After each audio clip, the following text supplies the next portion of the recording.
नमस्कार साथियों, मैं धर्मेश चौधरी, आप लोगों का मार्गदर्शन इंस्टीट्यूट में स्वागत है।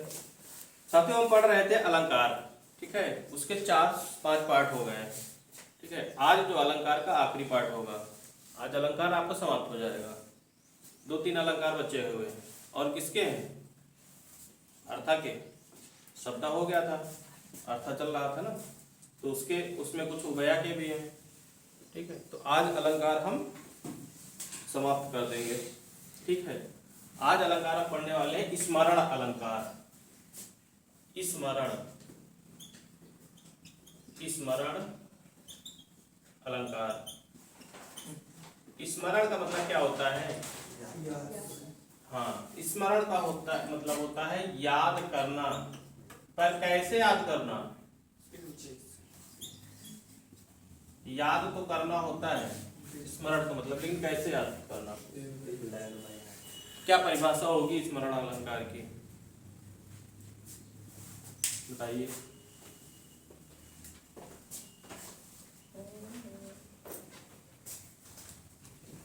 बताइए इसकी परिभाषा क्या हो सकती है स्मरण अलंकार की?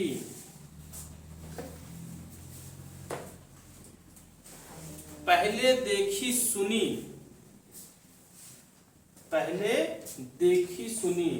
सदृश, मतलब जो हम एक पहले देखे हैं, ठीक है, उसी तरह की कोई दूसरी वस्तु अगर हम देख लें तो हमें कौन सी वस्तु याद आएगी? पहले वाली याद आएगी, है ना। मतलब कि ये पहले वाली की तरह है। पहले देखी सुनी किसी वस्तु के सदृश, परिभाषा लिखना चाहो तो लिख लो। पहले देखी सुनी पहले देखी सुनी किसी वस्तु के सदृश, किसी वस्तु के सदृश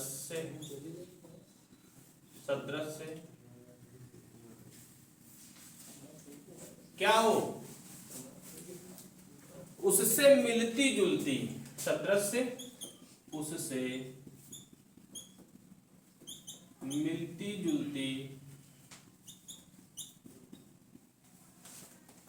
मिलती जुलती वस्तु को देखकर, उससे मिलती जुलती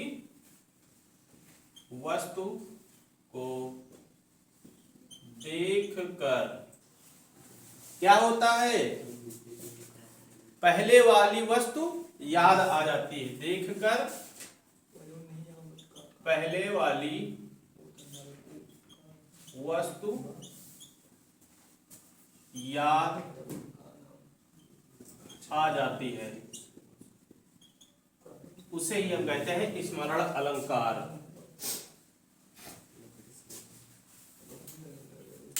जैसे मान लो तुम्हारे साथ कोई घटना पहले घट गई हो, ठीक है, और कुछ सालों बाद या कुछ दिनों बाद वैसे ही घटना सेम स्थान पर, सेम जगह फिर घट जाए उसी प्रकार, तो क्या करोगे?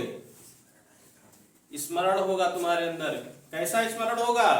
कि ऐसी ही घटना आज से कुछ दिन पहले या कुछ साल पहले हमारे साथ एक बार और घट चुकी है ना। जिसको कहते हैं अस्थाई भाव, जो कभी मरता नहीं है, याद रहता है। कोई भी घटना हो, कैसी भी घटना हो, वो तुरंत याद आ जाएगी। जैसे कहा गया उत्तर दिशा को देखकर, जैसे कहा गया उत्तर दिशा को देखकर उत्तरा की याद आई। उत्तरा की याद आई मतलब क्या हुआ? उत्तर दिशा को देखकर उत्तरा की याद आई। यानी जब हम उत्तर दिशा को देखें तो हमें क्या याद आया? उसी तरह उत्तर दिशा से मिलती जुलती एक उत्तरा दिशा, पहले वाली, हमको याद आ गई, ठीक है। इसमें बस यही ये पूछेगा तो यही पूछेगा, ठीक है। उत्तर दिशा को देखकर उत्तरा की याद आई। यानी पहले वाली वस्तु की याद आ गई। ठीक, स्मरण अलंकार यानी याद करना। इसमें अस्थाई भाव एक काम करता है। ठीक है, मिलती जुलती घटनाएं तुरंत याद आ जाती हैं। कोई भी घटना अगर तुम लोगों के साथ हुआ होगा तो हमेशा हुआ है ऐसे, है ना। मान लो एग्जाम दे रहे हो कोई और प्रश्न तुम्हारे वही एग्जाम एक बार दे चुके हो, वो प्रश्न दोबारा आ गया तो कहोगे नहीं इसके पहले वाला भी पेपर दिए थे तो उसमें भी यही प्रश्न आया था। याद आ जाएगा, तुरंत याद आ जाएगा। तो ये हो गया स्मरण अलंकार। इसमें बस एक ही उदाहरण लिखना है। ठीक है, स्मरण अलंकार के बाद एक आता है आपका कौन सा आएगा, उल्लेख अलंकार। इसके बाद आएगा, लिख चुके ना, इसको लिख लो, स्क्रीनशॉट लेना, स्क्रीनशॉट ले लो, इसको लेना, मिटा दे।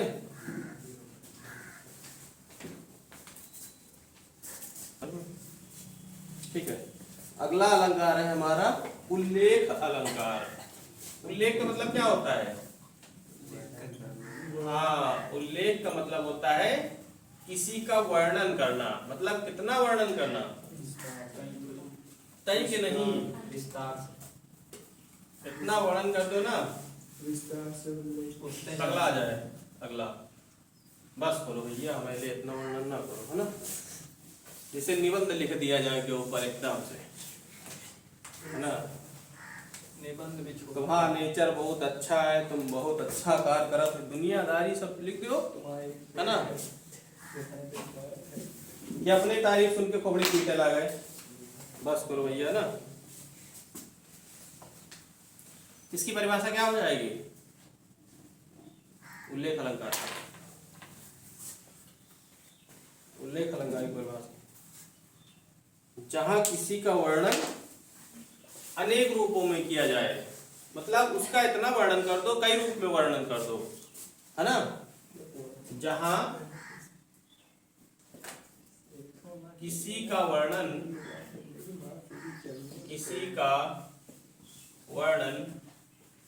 अनेक रूपों में किया जाए, अनेक रूपों में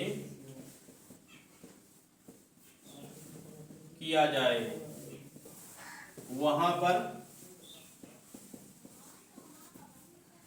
उल्लेख अलंकार होता है। वहां पर उल्लेख, वहां पर उल्लेख अलंकार होता है। ठीक है, जब हम किसी का वर्णन करते हैं उसको कई रूपों में कर दें वर्णन, है ना। तुम ये भी हो, तुम वो भी हो, तुम फलाने, तुम धमाके, है ना। जैसा भी चाहो उसका इतना वर्णन कर दो, कई रूप में वर्णन कर दो, है ना। तुम भगवान के अवतार, तुम महादानवीर हो, दुनियादारी कर दो उनका। ठीक, जैसे कहा जाए तू रूप है किरण में, तू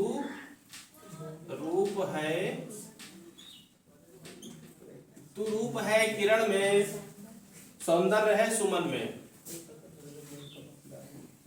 सौंदर्य है सुमन में।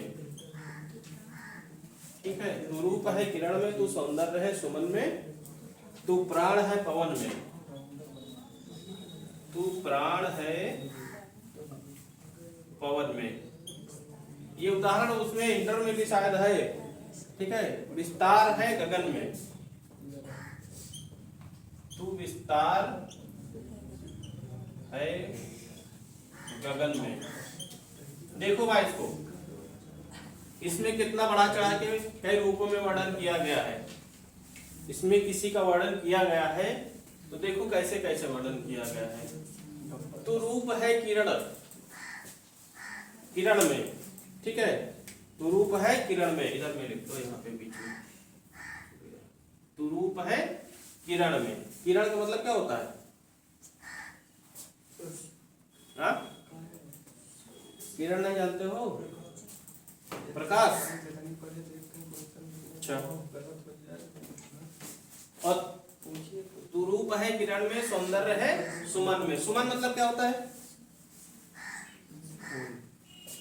फूल। सुमन फूल का पर्यायवाची है, सही कह रहे हो। तो सौंदर्य है सुमन में, ठीक है। तू प्राण है पवन में, तू विस्तार है गगन में। मतलब किसी का वर्णन जो है कई रूपों में किया गया है, यानी अनेक रूपों में कर दिया गया है, उसी को हम कहते हैं उल्लेख अलंकार। किसी का उल्लेख करो कई रूपों में, वही होता है उल्लेख अलंकार। लिख लो, हो सकता है पूछ ले। फिलहाल वनडे एग्जाम में तो मुश्किल है, पूछेगा नहीं। वनडे एग्जाम में 2 ही 3 अलंकार ज्यादा फेमस है ना। अनुप्रास अलंकार पूछता है, यमक पूछता है, उपमा पूछता है, रूपक पूछता है, श्लेष पूछता है और उत्प्रेक्षा पूछता है, ठीक है। इसके आगे जाएगा तो वही अन्योन्याश्रित पूछ ले, अतिशयोक्त पूछ ले, है ना, अन्योक्त पूछ ले। उल्लेख उल्लेख नहीं पूछता, लेकिन प्रतीक वाला जरूर याद रखना, किसका उल्टा होता है ये जरूर पूछता है, ठीक है। प्रतीक वाला किसका उल्टा होता है? उपमा का होता है, तो याद रखना। प्रतीक वाला पूछ सकता है इस बार तुम लोगों से। नोट हो गया?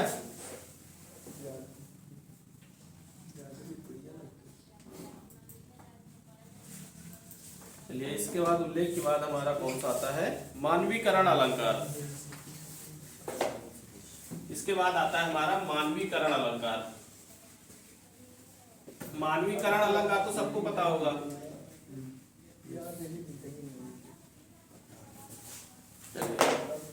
मानवीकरण, बातें कम करो भाई। मानवीकरण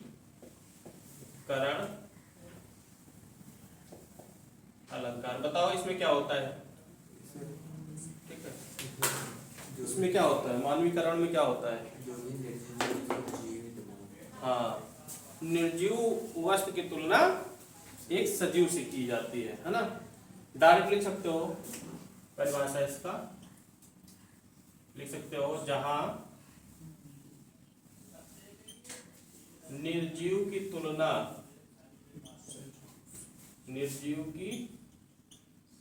तुलना सजीव से की जाए,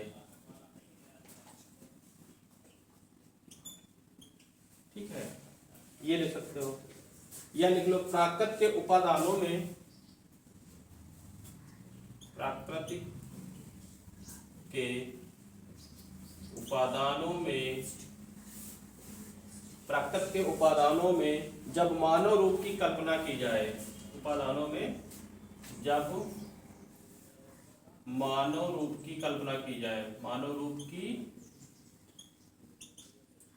कल्पना की जाए, वहां पर मानवीकरण अलंकार होता है। तो वहां पर मानवीकरण अलंकार होता है। जब प्राकृत के उपादानों में जब मानव रूप की कल्पना की जाए, है ना। कोई प्राकृतिक चीज है और उसमें मानव क्या होता है? सजीव होता है ना। चाहे तो ये शॉर्ट फॉर्म में लिख लो, जहां निर्जीव की तुलना सजीव में की जाए, या ये वाली बड़ी वाली परिभाषा लिख लो। जैसे इसमें कुछ होते हैं, वाक्य होते हैं पहचानने के लिए। कौन कौन से होते हैं? जैसे इसमें कुछ होते हैं, जैसे कहा जाए सोती थी, खाती थी, रोती थी, और सोती थी, खाती थी, रोती थी, लेटी थी। केवल थी ही नहीं लगेगा, था भी लगेगा। ये लड़कियों के लिए है। लड़कों के लिए क्या है? सोता था, खाता था, था, सोता था। हाँ ये भी लगेगा इसमें, लेटा था। ठीक है, घूमता था नहीं लिखना। और गाता था, पीता था। गाता था, पीता था। हाँ जब पीता था तभी तो गाता था, ऐसे कहाँ गाता था। पीता पहले लिख लो, गाता बाद में। ठीक है, गाना कब आता है? जब फर्जी बैठे रहो, कोई काम ना हो। गाना भी ऐसे आवत है जो बॉलीवुड से संबंधित नहीं हो, खुद के बनाया गाना रहा अपने समय, है ना। अपने मन से गुनगुनाओ तो पता नहीं कहाँ के गाना, मतलब 4-5 गाना को मिक्स करके गाना गावा जाता है, सबके साथ होता है। या फिर रास्ता में कोनो गाना सुने हुई हो अगर, तो वही गाना फिर मन में गुनगुनावा गलत है। खास तौर से सबसे ज्यादा गाना गावत है जानवर चरावे वाले, उनके गाना बिल्कुल अलग होते हैं, न बॉलीवुड से, न हॉलीवुड से, न तो टॉलीवुड से। भोजपुरी कुछ नहीं, जानवर चरावे वाले इनके गाना खुद के होते, स्वयं के। का गावा करत वही नहीं पता, सारा दिन गाना गावा करत। हाँ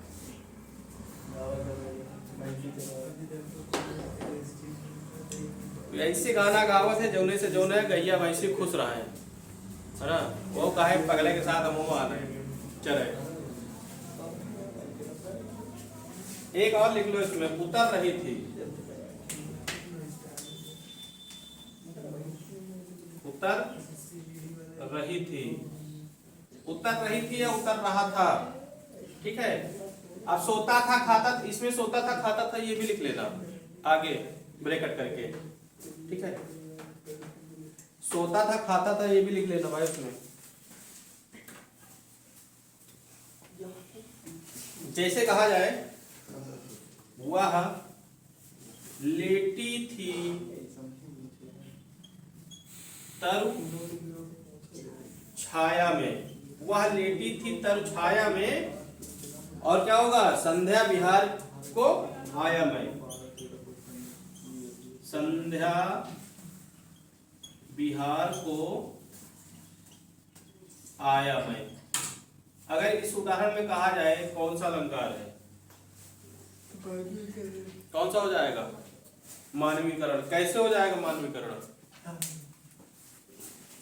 कैसे जाने कि इसको ये मानवीकरण का है? पूरा उल्लेख कर रहा है, नहीं, पहचान बताओ हमें, उदाहरण की पहचान कैसे होगी, हमने बता रखा है। अरे उदाहरण में लेटी थी, ये लेटी थी, सोती थी, गाती थी, खाती थी, है ना, उतर रही थी, चढ़ रही थी, रो रही थी, गा रही थी, ऐसे शब्द प्रयोग होंगे इसमें मानवीकरण। ठीक है, मानवीकरण हो जाएगा ना। इनको याद कर लो केवल बस, और कुछ नहीं है इसमें। खाती थी, सोती थी, गाती थी, जब भी तुमसे पूछा जाएगा इन शब्दों का प्रयोग किया जाएगा 101%। कोई भी उदाहरण होगा 101%। अगर ज्यादा उनको घुमाना होगा तो ये वाला पूछ लेते हैं, उतर रही थी, ये पूछ लेते हैं कभी। एक होता है, वो उदाहरण है, दिवसावसान का समय था ना, दिवसावसान का समय था, मेघ आसमान से उतर रही थी, मेघ आसमान से उतर रही थी। ठीक है, तो ये हो गया मानवीकरण अलंकार।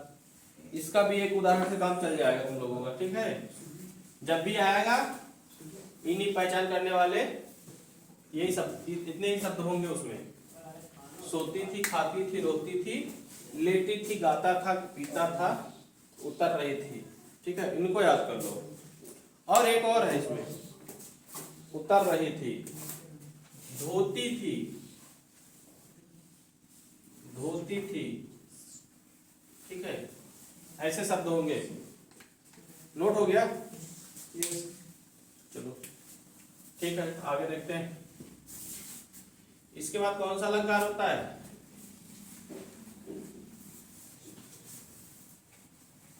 इसके बाद आता है हमारा अन्योक्ति अलंकार। अन्योक्ति अलंकार में क्या होता है? एक बार पढ़ाया जा चुका है तुम लोगों को, बताओ भाई। ऑनलाइन वाले तो नहीं पढ़े होंगे, लेकिन ऑफलाइन में तो तुम लोग पढ़ चुके हो ना एक बार। अन्योक्ति अलंकार क्या होता है बताओ? अन्योक्ति अन्योक्ति अलंकार क्या होता है? इसको अलग करेंगे तो क्या हो जाएगा? इसका अर्थ क्या होता है? अन्योक्ति अलंकार का अर्थ क्या होता है?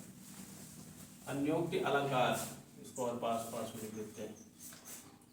इसका अर्थ कोई बता दे, बताओ भाई। नहीं पता? इसका अर्थ होता है अप्रस्तुत प्रसंग होता है। इसका अर्थ होता है अप्रस्तुत प्रसंग। अप्रस्तुत प्रसंग प्रसंग प्रसंग, ठीक है। अप्रस्तुत नहीं, प्रसंग नहीं, प्रशंसा होगी, प्रशंसा, ठीक है। प्रशंसा कैसी होगी? अप्रस्तुत प्रशंसा होगी, यानी किसी की प्रशंसा करेंगे तो अप्रस्तुत होगी, ठीक है। कैसे होता है अप्रस्तुत? अप्रस्तुत का मतलब क्या हुआ?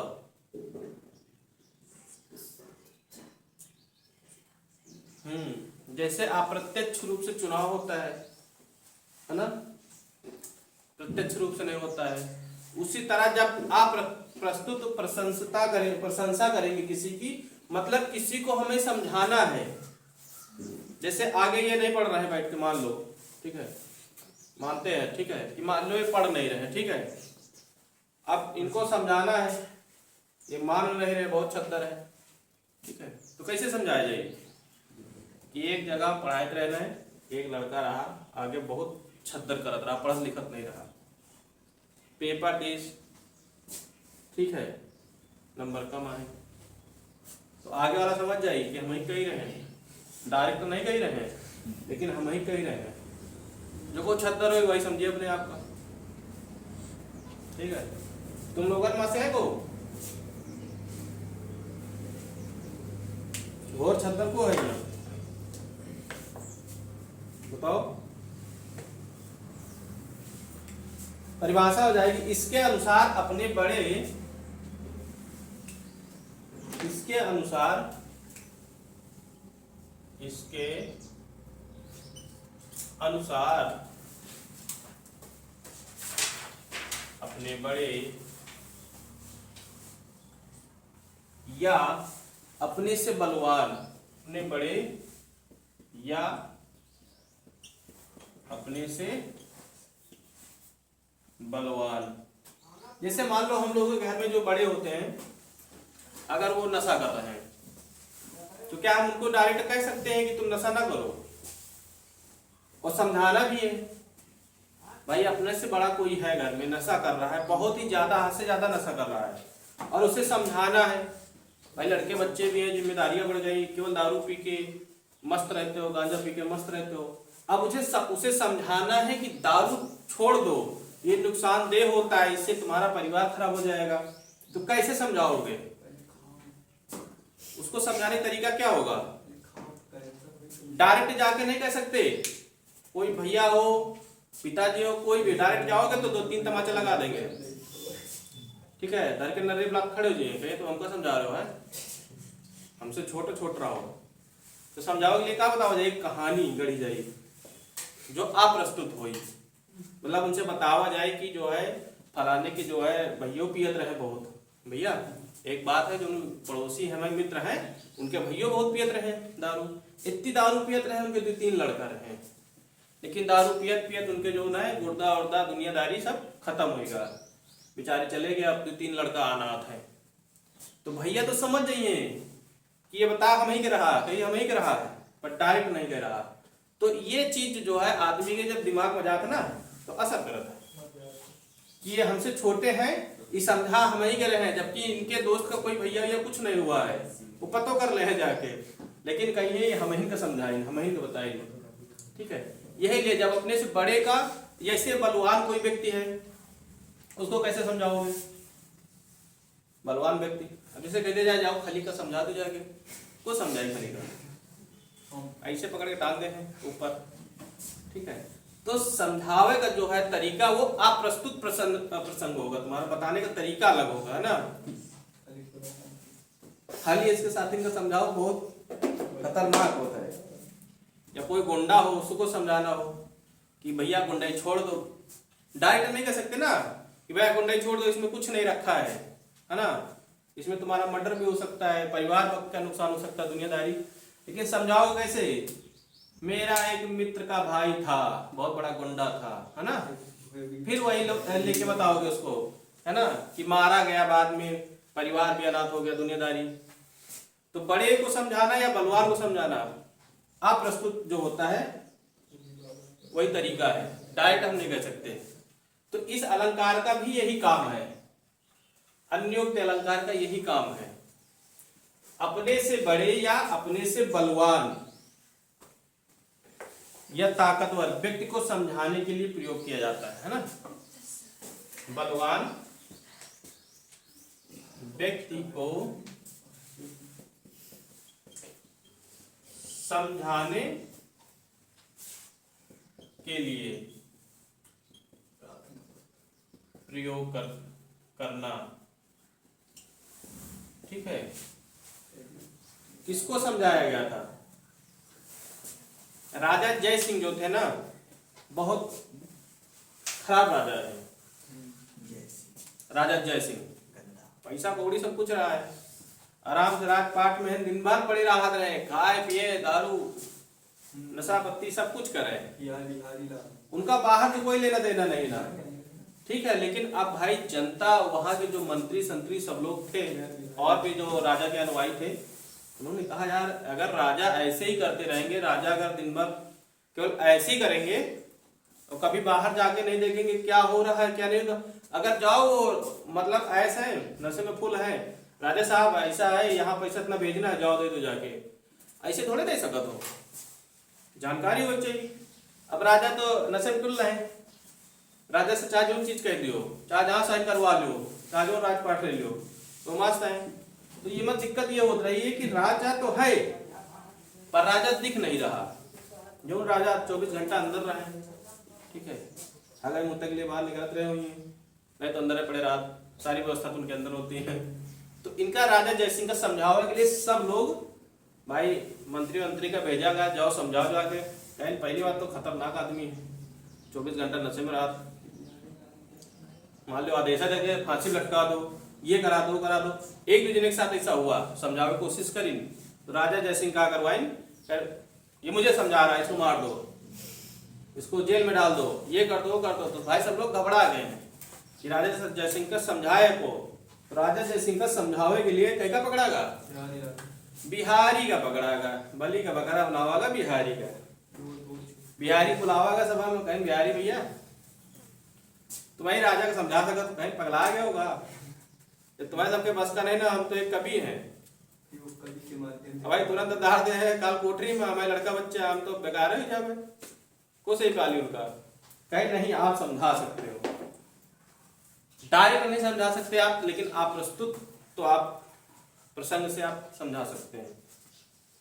कहीं ठीक है जब हमका ठेली रहे आगे बढ़े के लिए तो हम जा रहे हैं, देखा जाए जो उन्होंने फिर भाई कहीं ना अगर अभी ना समझे तो बाद में मारे जाए, पूरी जनता बर्बाद हो जाए। तो फिर बिहारी गे रहा है, बिहारी की एक पंक्ति रही है कि नहीं पराग नहीं मधुर मद नहीं विकास इतकाल और अली कली ही सो बंदियो आगे कौन हवाल।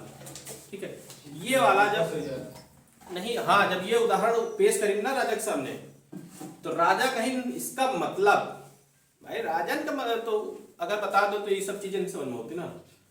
कहे बिहारी ये क्या बताओ, हमको बहुत अच्छा लगा, इसका अर्थ बताओ हमें। जब बिहारी बता दें कहें कि हे राजन, मतलब जो एक भंवरा भंवरा का उदाहरण लेके बताएंगे कि भंवरा जो है अगर एक ही पुष्प पे लगा रहेगा, है ना, तो कैसे काम चलेगा। पूरा डिटेल उनका समझाए नहीं कि अगर तुम दिन भर खाए पी के पड़े रहियो, सोवा करियो, तो राजपाट कैसे चलेगी। ये चीज इनके समझ में आ गया है जयसिंह के। तो बिहारी को बहुत खुश हो गया है, कह हम तुम्हारे इससे उदाहरण से जो है बहुत खुश हो गए हैं। तभी तो बिहारी सत सही का आविष्कार करी नहीं, आविष्कार है समझ लियो, पैसा गला ला। फिर बिहारी बाबू जो है ना सत सही 700 सब उसका बनाए थे, दोहों का समूह बना दिए थे, 700 दोहा गणिंदा है, क्योंकि हर दोहा पे एक माला मिलत रही, अंगूठे मिलत रहे, कुछ ना कुछ मिलत रहा सोने का। बिहारी बहुत अमीर हो गया है। कहीं आज से बिहारी तुम हमें रोज एक दोहा सुनाओगे, बिहारी रोज एक दोहा सुनाओगे, रोज पाओगे बढ़िया इनाम।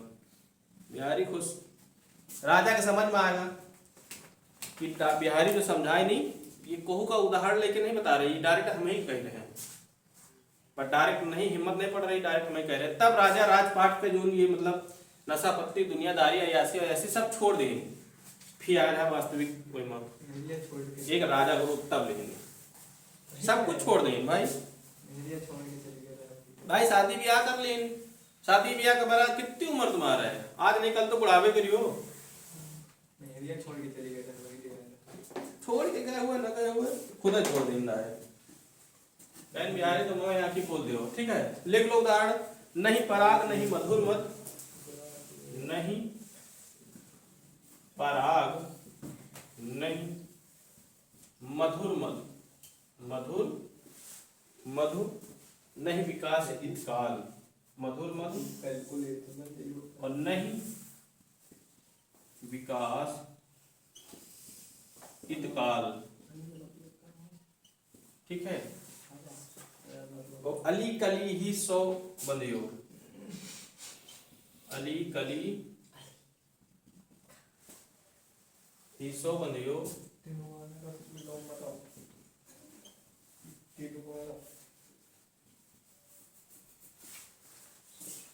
और आगे कौन हवाल,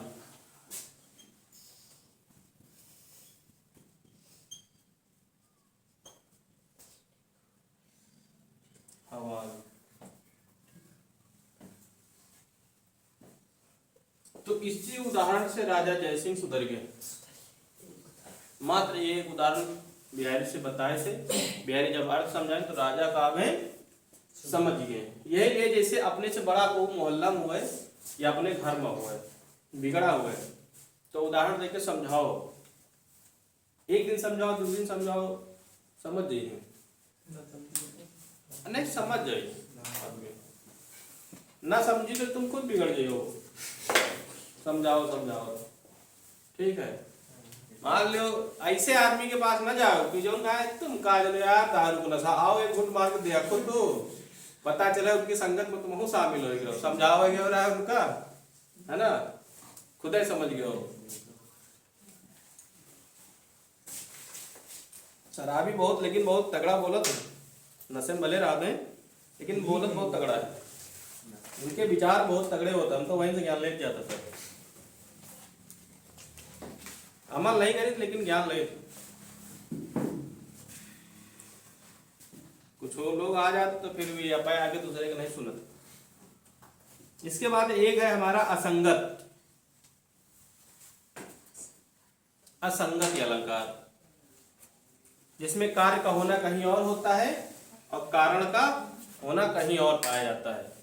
कार्य दूसरी जगह होगा और कारण कहीं दूसरी जगह होगा।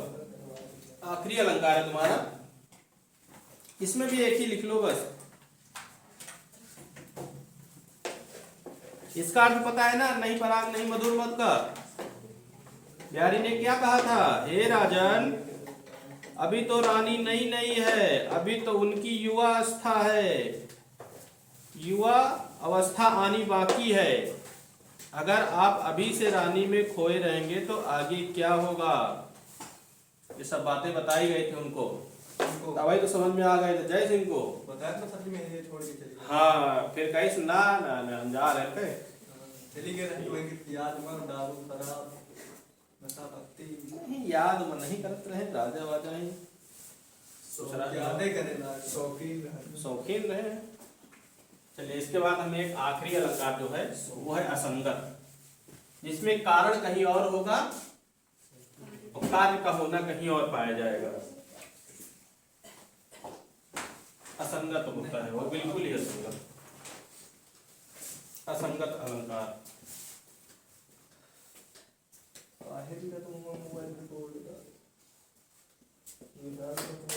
असंगत अलंकार। इस अलंकार में क्या होगा, कोई बताएगा? असंगत अलंकार में क्या होगा, बताओ भाई। असंगत अलंकार में क्या होगा? असंगत हो गए जहां पर, इसकी संगत से नहीं, जहां पर कार्य का होना अलग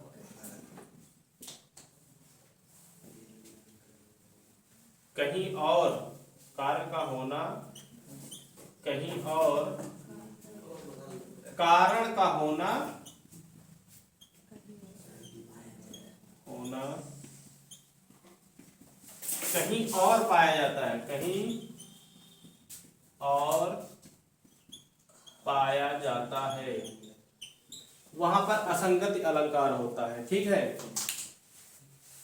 जैसे कोई एक उदाहरण बताओ।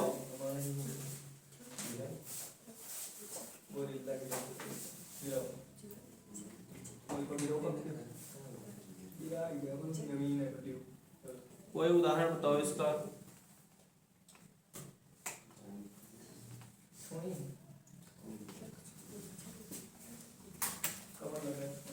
इसमें वही अलंकार, इसमें वही उदाहरण आता है। इसमें असंगत का मतलब होता है, जैसे कहते नहीं है कि आंख हमा फर गए और परिवार टूट जाए, है ना। बहुत लोग कहिए ना, कहिए आज आंख की फरकत है, कुछ हम दिल टूटे वाला, दिल नहीं टूटे वाला, आज कुछ खराब होने वाला है, आंखी फरकत है, कुछ बुरा होने वाला है। लेकिन फिलहाल हम नहीं मानते, एक एक महीना लगातार फरका करत कुछ नहीं होता। कीचड़ बढ़िया या कुछ नसें होती हैं सोते हुए दब जाती हैं, उसके कारण से होती हैं।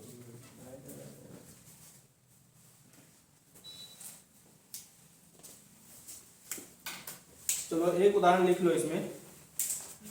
द्रग उछरत टूटत टूटन कुटुंब, द्रग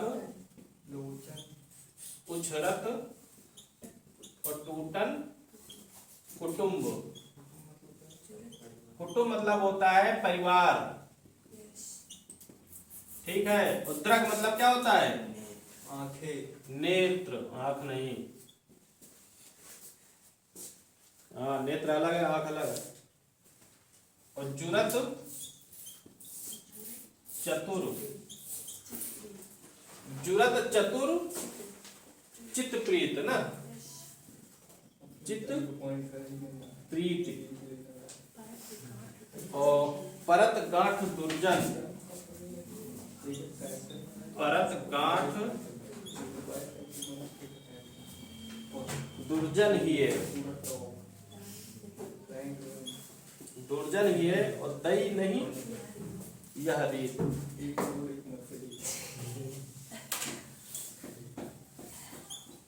चलो भाई इसका अर्थ बता दो, बस खत्म हो जाएगा, अलंकार की समाप्ति हो जाएगी इस चैप्टर से। काफी दिन से अलंकार पढ़ रहे हो ना, तो मजा भी नहीं आ रहा होगा अब अलंकार में, कितनी जल्दी खत्म हो, कितनी जल्दी खत्म हो। इसके साथ हो गए आप लोगों के 6 पार्ट, अलंकार के 6 पार्ट हो गए। लंबा भी था तो 6 पार्ट में खत्म होना ही था इसको। चलो इसका अर्थ बता दो भाई, आखिरी है, कौन बताएगा? द्रग उछरत टूटन कुटुंब और जुरत चतुर चित्त प्रीत और परत गांठ दुर्जन ही दई नहीं या रीत। इसका अर्थ क्या होगा?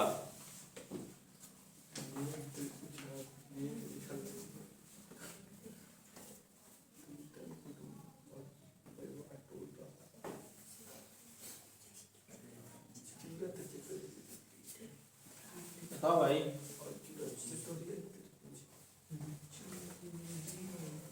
चतुर, चित्त प्रीत। प्रीत मतलब क्या होता है? हाँ, इसमें कहा गया है कि प्रेम की रीत अनूठी है, इसमें उछलते तो नयन है पर टूटते क्या है? परिवार टूट जाते हैं, है ना। प्रेम की यह रीत क्या है? नई है।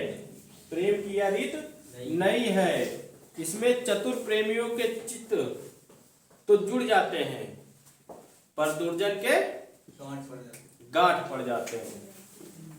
मतलब इसमें कारण कहीं और हो रहा है। आंख हमा उछल रही है, टूट रहा है परिवार, ऐसा हो ही सकता नहीं। आंख उछलने का कारण होता है फरकने, कारण क्या होता है? परिवार टूट जाना हो ही नहीं सकता।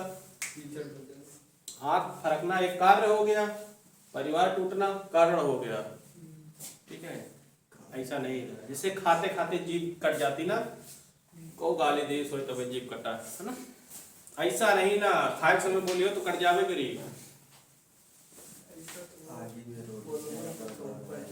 बिल्ली रास्ता काटे के बाद देखो आदमी आधा घंटा खड़ा रहा। बिल्ली कहाँ घर है? कहाँ कॉलोनी बनी है, अपने घर के अंदर रहा है, पूछ के निकले कि हम निकली कि ना निकली। लेकिन ऐसा नहीं ना, बिल्ली का तुम लोग जो है ना, हम मानो तो ठीक है, हमारे ख्याल से तो ना माने चाहिए, क्योंकि बिल्ली की वजह से कबो कबो काम नहीं हो। कैसे काम नहीं हो? बिल्ली रास्ता काट देती, उनका बाइक जाना है, तुम निकले 4:35 पर, 4:45 पर बैंक बंद हो गए। अब 4:35 पर निकलो, निकलता है आ गए बिल्ली। ठीक है, तो तुम रुक गए हो एक चक्कर में 10 मिनट की इंतजार कर ली हो। ठीक है, और 10 मिनट बाद बैंक पहुंचो तो बैंक का दरवाजा बंद। तो कहा गए हो? बिल्ली यार बिल्ली रास्ता काटी, जरा काम नहीं बा। नहीं, बिल्ली का यहाँ कौन दोष है भैया? अगर वही 10 मिनट तुम ना रुकते हो, यहाँ आ जाते हो तो तुम्हारा काम होत कि ना हो? ऐसा हमेशा होता है। ये लिए बिल्ली रास्ता काटा तो हमका आओ जल्दी रात, जल्दी जाइए। नहीं, काफी लोग ऐसा होता है। अगर कबू कबू देख लो, अपने अपने अनुसार देखो, एक बार प्रैक्टिस करो कि ना रुको और समय पर पहुंचो, जाके काम हो जाएगी।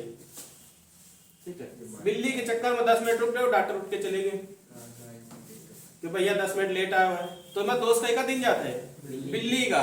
बिल्ली रास्ता ना काटे हो तो हम डॉक्टर को दिखा दें, लेकिन यह नहीं पता कि हम आधा घंटा लेट काहे वजह से आने, बिल्ली की वजह से आना है। बिल्ली का तो भाई कोनो भारत सरकार की तरफ या राज्य सरकार की तरफ कानूनी तो उपलब्ध मिली नहीं ना, 24 घंटा घर के अंदर रहा है। जानवर है, कहीं से भी कभी भी कहीं जा सकती है। बिल्ली को पता नहीं है कि तुम घर से निकले हो, कौन जा रहे हो। ठीक है, चलो ठीक भाई, जो लोग मानते हैं वो माने। फिलहाल ठीक है, आज के लिए इतना रखते हैं, मिलते हैं अगली क्लास में नए चैप्टर के साथ। धन्यवाद।